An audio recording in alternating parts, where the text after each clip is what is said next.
Hi everyone, this is Michelle Markey with Medina Domestic Arts Studio. And recently I had a request from a lady who I'm working with at a particular guild who wanted me to do a quick video and just exactly what my process was and what it is I really do. And I got to thinking and I thought, well, you know, that's a really great idea, because I think sometimes people look at my stuff and go, what is this? So without further ado, let me explain what it is I do and what I teach in class and how I go about doing that. Now, what I'm going to show you are just a few of the many blocks that I actually create. Most of these I actually download from various different embroidery sites, such as Embroidery Online or Embroidery Library or Urban Threads.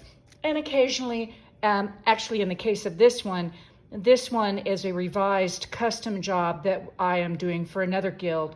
So these are all stitched out on 100% cotton sateen, and it's stitched out with a commercial embroidery machine. This particular block, I think it's somewhere in the neighborhood of 12 by 12. And I typically stitch out in two different sizes, 12 by 12, and then let me show you one of the bigger ones. Oh, no, not the cowboy boots, hang on. This one right here, this is done on 16 by 16, and you're gonna have to pardon the mess. I'm in the throes of trying to get ready for a quilt show, but I wanted to get this video done so you get to witness all my stuff lying around. Anyway, so in this particular case, this one, because the block needs to be big enough to be able to color in the little small areas, I stitch it on 16 by 16, whereas something like this, even though yes, it is detailed, it can be done on a smaller size. So I'm just going to kind of go through some of these real quick. This is another version of that same block.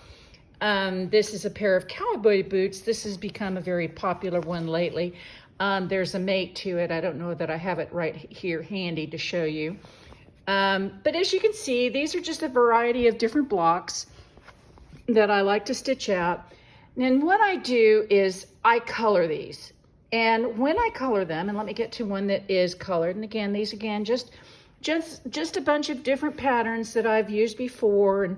And this in particular actually was part of my Zen by the Sea quilt, and it actually is appliqued, hence the red stitching around there. You can just cut it out and applique it onto fabric. This is a new cat that I'll be doing here soon.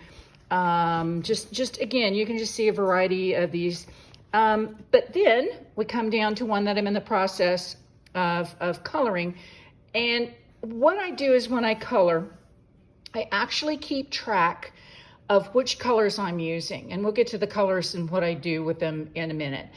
But as I go through and I'm happy with a color, I actually write it down on a piece of paper, or I have, and let me just pull something over here real quick. It's something like this. I'll print out a blank pattern, and as I go through, I write down on the pattern what kind of color I'm using. And then, and let me just kind of go through a couple of these. Oh, here's an Australian Shepherd that I've colored, and here's a Border Collie. You can tell I'm getting ready to do a series on dogs.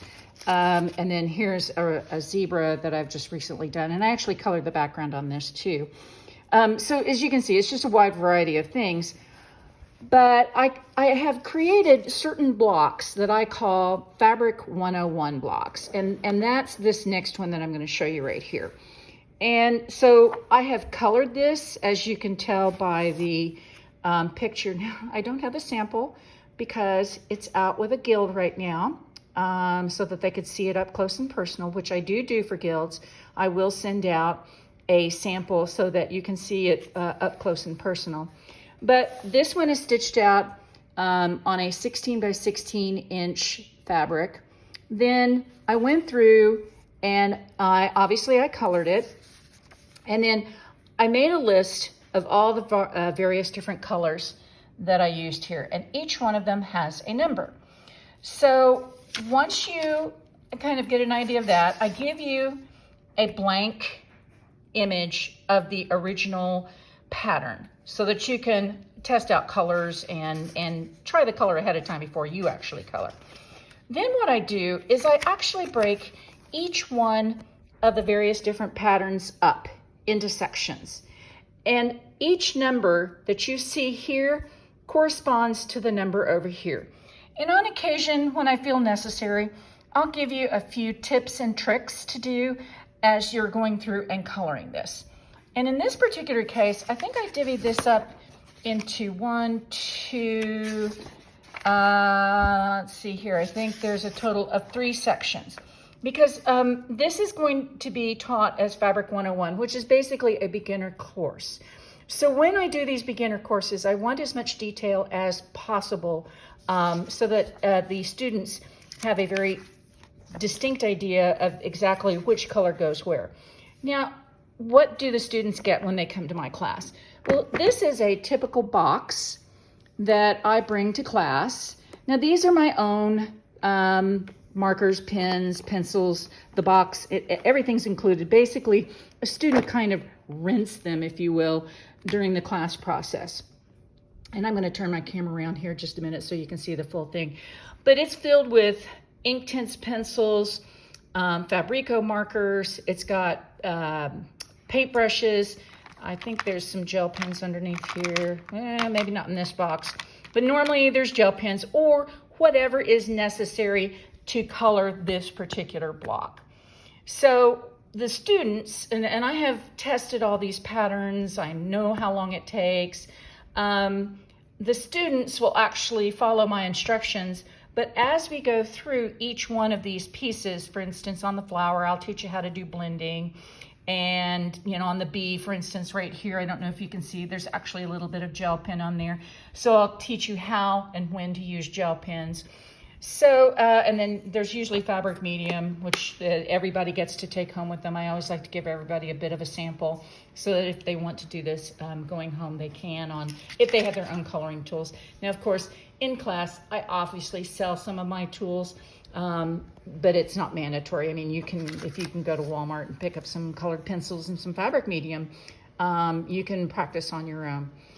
And so if you are also interested in looking at things further, I'm going to switch over here now to my computer. And this is my website. And I want to show people that, number one, let me see if I can do this while filming. I'm not very good at videoing, but I'll do my best here. You can click on the coloring instructions. And this first page is usually my newest ones. And then you can see here, I do have instructions for all of my Fabric 101 classes. And then I have certain quilts, and I break the quilts out, and I have the instructions for each one of the blocks as you see here. Now, last but not least, the other thing that I do is, I'm going to scroll back up here to the top, is under the More button, you can click here. You can go to How To Videos. And if you scroll down here, really, you can just go to my YouTube link. I believe at last count, I think there's 55 videos. But you can also scroll down here. Some of them are here as well. And you can watch them either here, but honestly, if you want to get the best bang for your buck, just go to my YouTube channel and you'll be able to watch all of the ones that I have done. Now, there are some videos that are very block specific, and then there are others that are just more general in nature. So you can pick and choose just exactly which one you would like to watch in order to gain some more techniques or skills on how to color on fabric. Well, that's just about it. I think that sums it up in a nutshell. If you have any further questions after watching this video, please do not hesitate to contact me. Voila, there's my phone number. There is my website. Both of these have links to be able to contact me either through email or you may text me. In the meantime, I hope that you get something from this video and have a great day.